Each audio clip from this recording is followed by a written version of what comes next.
thank you for joining me. These YouTube clips are a labor of love, and I hope that you enjoy them as much as I do making them.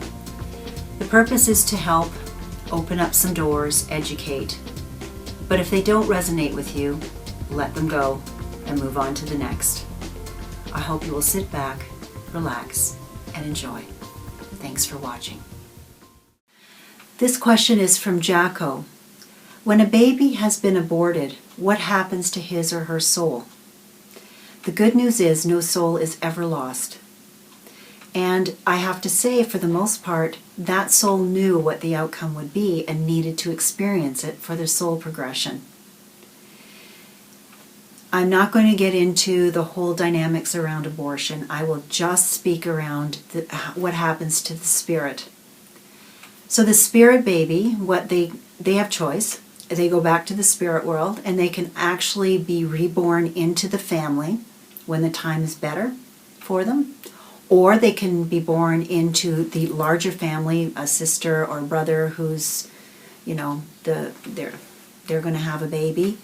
It's not the person who lost the baby, but it's the person's sister or brother.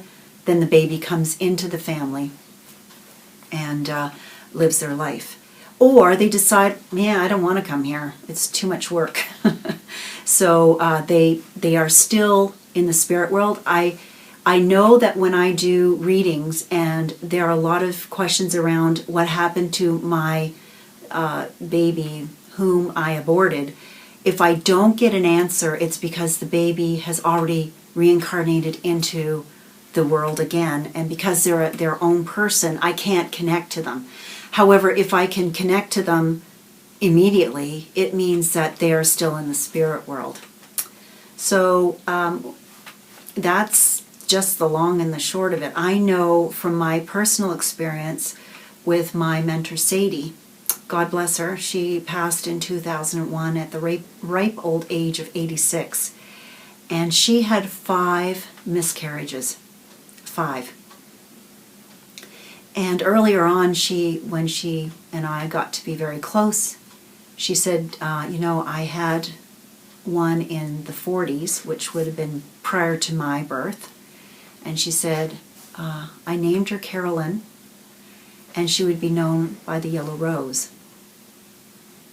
I looked at her, and I said, did you know that my wedding was with yellow roses? I purposefully chose them. They're my favorite flower. And she said, no, I didn't know. And I'd always felt that there was something special with Sadie and me. I called her my mom. She used to say, I'm old enough to be your grandmother. But you know what? There was just this kindred spirit.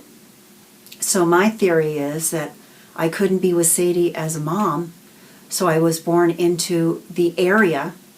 Wasn't even within family. It was somebody else completely unrelated to Sadie, and we made our way back to each other. So I hope that gives you hope that no soul is ever lost.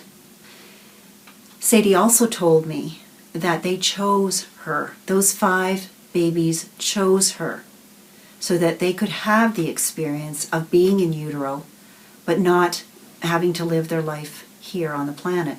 And that's all they needed. Thank God Sadie was strong enough to understand this, because there's nothing more than heartbreak with the loss of a child. I can't imagine it. She was such a strong woman, and I'm just so grateful we were back together again.